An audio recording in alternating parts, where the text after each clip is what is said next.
Le grenier, drapé de poussière et de silence, abritait des secrets. Pas le genre murmuré au crépuscule, mais des vérités enfouies au cœur de parchemins usés par le temps.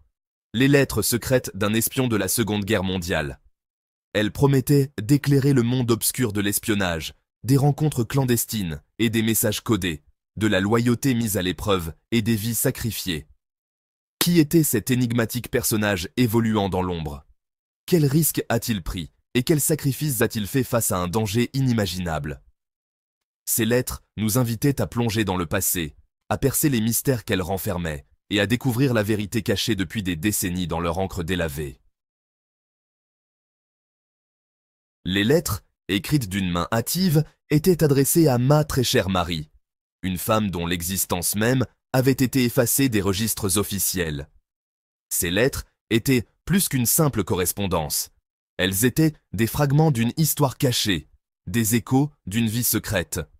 Chaque lettre était un message codé, une tapisserie de détails apparemment anodins tissés ensemble pour transmettre des informations vitales.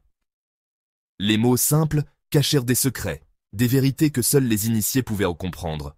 L'auteur, connu uniquement sous le pseudonyme de Jacques, relatait des événements banals, la météo, les horaires de train, même le prix du pain, mais sous la surface se cachait un sens plus profond que seule Marie pouvait déchiffrer.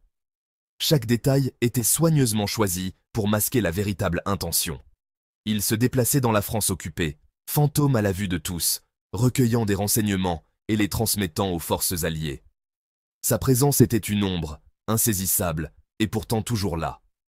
Le danger était omniprésent, tapi dans chaque ombre, chaque conversation chuchotée. Les murs avaient des oreilles, et chaque faux pas pouvait être fatal. Les lettres laissaient entrevoir ses activités clandestines, un message codé dissimulé dans un bulletin météo, une phrase innocente qui cachait une mission périlleuse, un rendez-vous déguisé en rencontre fortuite dans un marché animé, où chaque visage pouvait être un allié ou un ennemi. Une fuite audacieuse lors d'une rafle de la Gestapo, où chaque seconde comptait pour échapper à la capture. Chaque phrase était un risque calculé, chaque mot une trahison potentielle. Les lettres étaient des témoignages silencieux, d'un courage inébranlable et d'une détermination sans faille. Grâce à des recherches méticuleuses et à des recoupements avec les archives de guerre, les historiens ont commencé à reconstituer les fragments de la vie de Jacques, un homme dont l'histoire était presque oubliée. Ce n'était pas un espion de carrière, mais un homme ordinaire plongé dans des circonstances extraordinaires, un héros méconnu. Instituteur avant la guerre, Jacques possédait un esprit vif, un courage tranquille et une passion pour l'enseignement, et un amour indéfectible pour son pays, la France qu'il chérissait tant. Il avait rejoint la résistance française après avoir été témoin de la brutalité de l'occupation nazie, déterminé à faire une différence. Ses lettres à Marie étaient son seul réconfort, un lien précieux avec la vie qu'il espérait retrouver. Un moyen de s'accrocher à son humanité au milieu du chaos et de la barbarie de la guerre, une lueur d'espoir dans l'obscurité. Elles étaient emplies du désir d'un avenir où ils pourraient être ouvertement ensemble, sans peur ni secret, libérés des contraintes du secret et de la menace constante du danger, enfin libres de vivre leur amour en paix.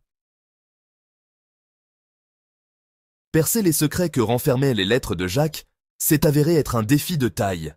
Historiens et cryptographes ont uni leurs forces, travaillant sans relâche pour déchiffrer les codes et les chiffres complexes qui jalonnaient sa correspondance. Ils ont découvert un système complexe de chiffres de substitution, d'encre invisible et de messages codés dissimulés dans des phrases apparemment anodines. Ils ont mis au jour des détails sur des missions de sabotage, des opérations de renseignement et les identités d'autres résistants travaillant aux côtés de Jacques dans l'ombre. Ces messages décodés ont fourni des informations précieuses sur le fonctionnement interne de la résistance française, éclairant leur stratégie, leur succès et les risques immenses auxquels ils étaient confrontés quotidiennement. Les lettres offraient un rappel effrayant de la réalité périlleuse de l'espionnage en temps de guerre. Chaque ombre pouvait cacher un ennemi potentiel, chaque interaction comportait un risque d'exposition. Jacques vivait avec la menace constante d'être capturé, torturé et tué, sachant qu'un faux pas pouvait avoir des conséquences désastreuses pour lui et pour l'ensemble du réseau de la résistance. Il écrivait sur la surveillance omniprésente, la peur des informateurs et la nécessité constante d'avoir une longueur d'avance sur la Gestapo. Pourtant, malgré le danger, Jacques n'a jamais faibli dans son engagement envers la cause. Son courage ne naissait pas de l'insouciance, mais d'une conviction profonde dans la justesse de sa mission. Mener une double vie a eu un prix pour Jacques. Le poids de ses secrets, la peur constante d'être démasqué et la séparation d'avec ses proches l'ont épuisé émotionnellement. Ses lettres à Marie sont devenues son confessionnal, un lieu où il pouvait se délester du masque de son identité fictive et révéler son vrai visage. Il avouait ses peurs, ses doutes et son désir d'une vie normale. Il écrivait sur ses cauchemars, sur la culpabilité qu'il ressentait pour les vies perdues dans le combat, et sur la peur omniprésente de trahir ceux qui lui faisaient le plus confiance. Pourtant, même dans ces moments les plus sombres, ces lettres laissaient transparaître une lueur d'espoir, la conviction que leur sacrifice ne serait un pas vain. Les lettres laissaient également entrevoir un aspect plus sombre de la guerre, la menace constante de la trahison. Jacques évoluait dans un monde où la confiance était un luxe et où la suspicion était un mécanisme de survie. Il écrivait sur des messages codés interceptés, des planques compromises et la peur constante des agents doubles opérant au sein même de la résistance. Une lettre en particulier a donné des frissons aux historiens. Dans celle-ci, Jacques révélait ses soupçons concernant un camarade résistant, un proche confident qu'il ne désignait que sous le nom de « le serpent ». Il était convaincu que cet individu transmettait des informations à l'ennemi, mettant ainsi en danger l'ensemble du réseau. Alors que la guerre faisait rage, les lettres de Jacques sont devenues une chronique du triomphe et de la tragédie. Chaque mot qu'il écrivait était imprégné de l'intensité des événements qu'il vivait. Il racontait des missions de sabotage réussies qui paralysaient les lignes d'approvisionnement allemandes, des sauvetages audacieux de pilotes alliés abattus et la force croissante du mouvement de résistance. Ces récits étaient des témoignages vivants de la bravoure et de la détermination des combattants de la liberté. Pourtant, ces mots étaient également teintés de tristesse lorsqu'il pleurait la perte de camarades, la dévastation de sa patrie et les innombrables vies innocentes fauchées par le conflit. La douleur de ces pertes se faisait sentir à chaque ligne, chaque phrase.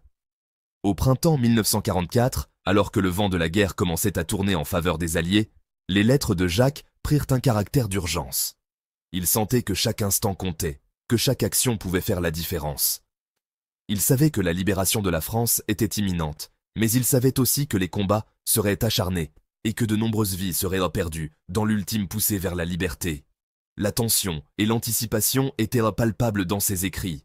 Sa dernière lettre à Marie, datée de quelques jours seulement avant le débarquement de Normandie, était empreinte à la fois d'espoir et d'appréhension.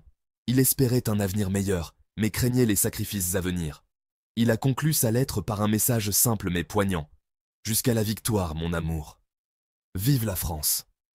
Ces mots résonnaient comme un écho de son amour pour Marie et de son dévouement à sa patrie. Le destin de Jacques reste un mystère à ce jour. Son nom ne figure sur aucune liste officielle des résistants et sa véritable identité reste inconnue. Certains pensent qu'il a été capturé et exécuté par la Gestapo dans les jours chaotiques qui ont précédé la libération de Paris. D'autres spéculent qu'il a survécu à la guerre et a choisi de disparaître, sa véritable identité étant perdue pour l'histoire. Malgré le mystère qui entoure sa fin, l'héritage de Jacques perdure à travers ses lettres. Ces mots offrent un aperçu rare et intime de la vie d'un homme ordinaire qui s'est élevé pour relever des défis extraordinaires. Si la découverte des lettres de Jacques a permis de mettre en lumière un chapitre méconnu de l'histoire de la Seconde Guerre mondiale, elle a également soulevé une foule de questions sans réponse. Qui était Marie, la mystérieuse destinataire de ces lettres sincères? Qu'est-elle devenue après la guerre? Et quel a été le sort final du serpent, l'agent double suspecté au sein de la résistance? Ces questions continuent d'intriguer les historiens et les chercheurs, alimentant leur détermination à découvrir toute la vérité sur la vie et l'héritage de Jacques. La recherche de réponses les entraîne au cœur des archives, des bibliothèques poussiéreuses et des souvenirs de ceux qui ont vécu cette époque tumultueuse.